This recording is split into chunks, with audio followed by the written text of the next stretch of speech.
नमस्कार, न्यूज 18 के digital platform पर आपका बहुत स्वागत है। मैं हूं आपके साथ अंशिका पाठक। सुप्रीम कोर्ट का दरवाजा अब आधी रात को भी खुला रहेगा। जी हां, भारत के चीफ जस्टिस सीजेआई सूर्यकांत ने कहा कि फरियादी इमरजेंसी में आधी रात को भी सुप्रीम कोर्ट आ सकते हैं। सीजेआई सूर्यकांत ने कहा कि अगर किसी नागरिक को कानूनी इमरजेंसी का सामना करना पड़ता है या जांच एजेंसियों द्वारा अजीब समय पर गिरफ्तारी की धमकी दी जाती है तो वो व्यक्ति अपने मौलिक अधिकारों और स्वतंत्रता की सुरक्षा के लिए आधी रात को भी संवैधानिक अदालतों में सुनवाई की मांग कर सकेगा।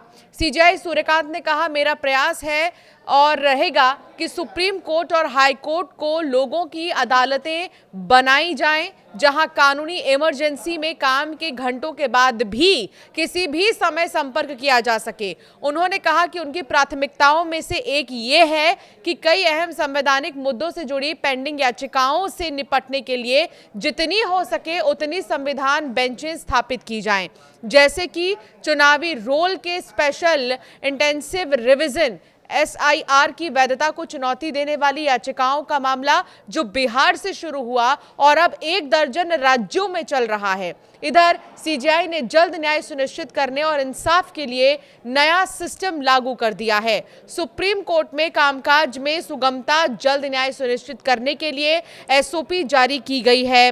सुप्रीम कोर्ट ने एक मानक संचालन प्रक्रिया जारी की है। इसमें उसके समक्ष पेश होने वाले वकीलों द्वारा दलीलों और लिखित निवेदन प्रस्तुत करने के लिए समय सीमा निर्धारित की गई है। इस कदम का उद्देश्य न्यायालय के कामकाज में सुगमता और न्याय मुहैया कराने की व्यवस्था में तेजी लाना है।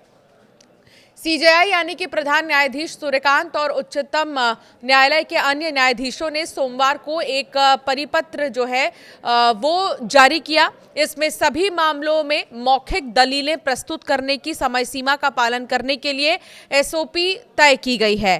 तत्काल प्रभाव से लागू इस SOP में कहा गया है, वरिष्ठ अधिवक्ता, दलील रखने वाले वकील और रिकॉर्ड पर मौजूद अधिवक्ता नोटिस के बाद और नियमित सुनवाई वाले सभी मामलों में मौखिक बहस करने की समय सीमा सुनवाई शुरू होने से कम 1 दिन पहले प्रस्तुत करेंगे। ये समय सीमा न्यायालय को एडवोकेट ऑन रिकॉर्ड को पहले से ही उपलब्ध कराए गए उपस्थिति पर्ची जमा करने के ऑनलाइन पोर्टल के माध्यम से प्रस्तुत की जाएगी।